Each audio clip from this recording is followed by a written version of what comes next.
1960년 부에노스아이레스 근교의 라누스라는 작은 도시에서 태어난 마라도나. 그의 이름은 디에고 아르만도 마라도나로 넉넉하지 못한 환경에서 5번째 자식으로 태어났습니다. 안전하지 못한 슬럼가 생활과 계속되는 생활고로 인해 마라도나는 어렸을 적부터 자신이 가족을 부양해야겠다고 마음먹었는데요.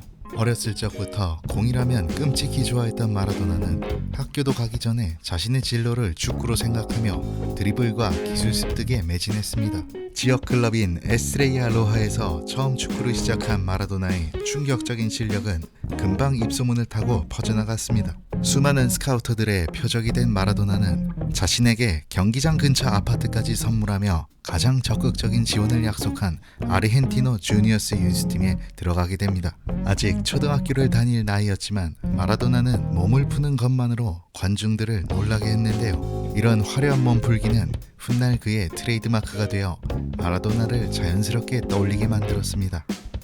1976년 그는 아직 만 15살의 어린 나이였지만 그에게 유소년 리그는 너무나 작은 무대였습니다. 지나치게 빠른 데뷔에 반대의 목소리도 있었지만 결국 그는 자신의 16번째 생일을 열흘 남기고 아르헨티나 프로축구 역사상 가장 어린 나이로 데뷔를 했습니다. 2003년 인디펜디엔테에서 15세 35일에 데뷔한 세르히오 아구에로가 등장하기 전까지 마라도나의 최연소 기록은 27년간 유지되었습니다. 1981년까지 아르헨티노에서 167경기 115골을 넣은 마라도나는 이제 아르헨티나 모두가 사랑하는 선수가 되어 있었습니다. 이후 아르헨티나 최고 명문 보카 주니어스로 이적한 마라도나는 28골을 기록하며 팀을 1부 리그 우승으로 견인했습니다. 1982년 그는 보카 주니어스를 떠나 유럽 무대에 발을 디뎠습니다. 첫 팀은 FC 바르셀로나였죠. 바르셀로나에서도 그의 번뜩이는 플레이는 여전했지만 팀 기여도 면에서는 부족한 면이 있었습니다. 첫 시즌에는 간염으로, 두 번째 시즌에는 최악의 태클을 당하며 왼쪽 발목 골절과 인대 파열 부상을 당했죠. 그리고 83-84 시즌 코파델레이 결승전에서 자신에게 최악의 부상을 안겼던 아틀레틱 빌바오와 또다시 만나게 되었는데요. 이 경기에서도 빌바오 선수들은 살인적인 태클을 남발하며 바르셀로나 선수들을 저지했고 결국 우승은 아틀레틱 빌바오에 돌아갔습니다. 경기가 끝난 뒤 분을 참지 못한 마라도나는 베른트 슈스터와 함께 상대 선수들과 난투극을 벌였고 결국 3개월 출전 정지 처분을 받게 됩니다. 이와 더불어 그는 유럽에 거주하며 코카인에 손을 대기 시작했고 지나친 여성 편력으로 사생활 문제가 불거졌죠. 기대를 모았던 바르셀로나 생활은 2시즌 만에 끝났지만 이적 이후 그는 신적 존재로 거듭나게 됩니다. 1984년 690만 파운드의 이적료로 이탈리아 리그 중하위권을 맴돌던 나폴리로 이적한 마라도나. 사실 아무리 마라도나라 하더라도 이미 마약과 사생활 문제가 있었고 전력이 크게 떨어지는 팀에서 활약하기란 어려워 보였습니다. 1부 리그 순위 11위에 불과했던 나폴리는 84-85 시즌 8위, 85-86 시즌 3위로 마라도나와 함께 점차 순위를 끌어올렸습니다. 나폴리를 이탈리아 정상권으로 올려놓으며 유럽 축구계를 놀라게 했던 마라도나는 이 기세를 몰아 월드컵에서 대활약을 펼쳤습니다. 1986년 멕시코에서의 월드컵은 마라도나의 이름을 전 세계에 확실히 각인시켰습니다. 아르헨티나의 우승과 함께 대회 MVP에 선정되었지만 특히 유명했던 것은 바로 잉글랜드와의 8강전이었죠. 골키퍼와의 경합에서 교묘하게 손을 사용하며 득점한 마라도나. 월드컵 최악의 골로 기록될 만한 행동을 한 마라도나는 바로 자신의 과오를 씻겠다는 듯 이번에는 월드컵 최고로 기록될 퍼포먼스를 보여줍니다.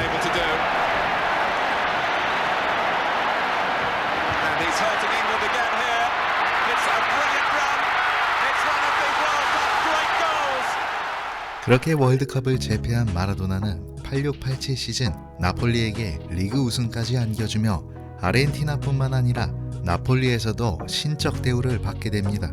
이후 1989년에는 UEFA컵까지 우승했고 89-90 시즌에는 다시 한번 리그 우승을 달성합니다. 현재 나폴리가 가진 1부 리그 우승과 유럽 클럽 대항전 우승 기록은 모두 마라도나와 함께 작성한 것이었습니다. 그는 나폴리 거리를 제대로 다니지 못할 만큼 상상을 초월한 인기를 누렸으며 때로는 지나친 사생활 침해로 인해 이탈리아를 떠나고 싶어 했다고 합니다. 그러나 이것이 그의 커리어 정점이었고 이후 그는 급격하게 정상의 위치에서 내려와야 했습니다.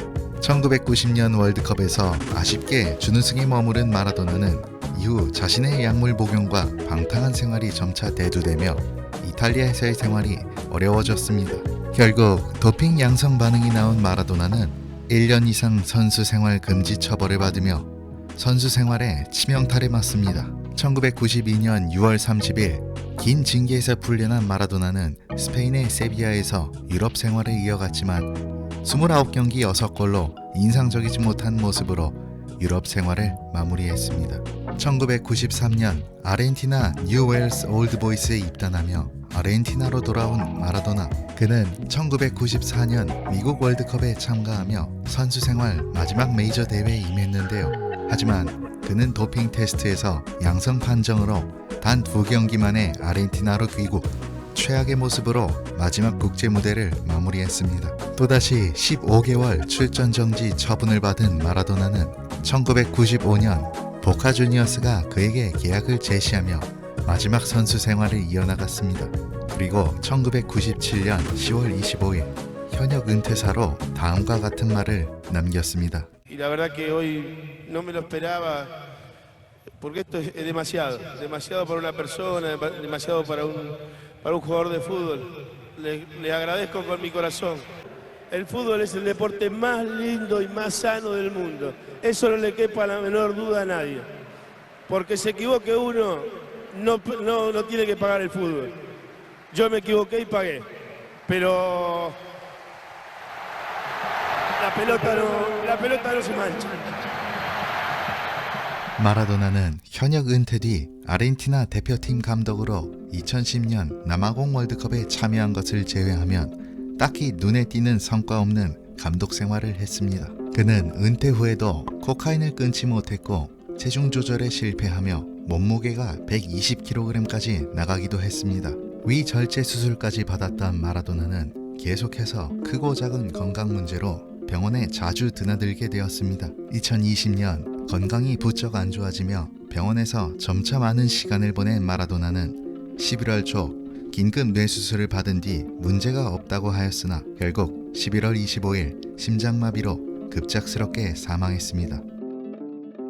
펠레와 더불어 세계 축구의 아이콘으로 엄청난 영향력을 행사했던 디에고 마라도나. 약물과 각종 스캔들로 모범적인 선수 생활을 하진 못했지만 축구에 대한 열정만큼은 무한했던 선수. 그는 아르헨티나에서뿐 아니라 세계 축구 팬들의 머릿속에서 오랜 시간 기억될 것입니다.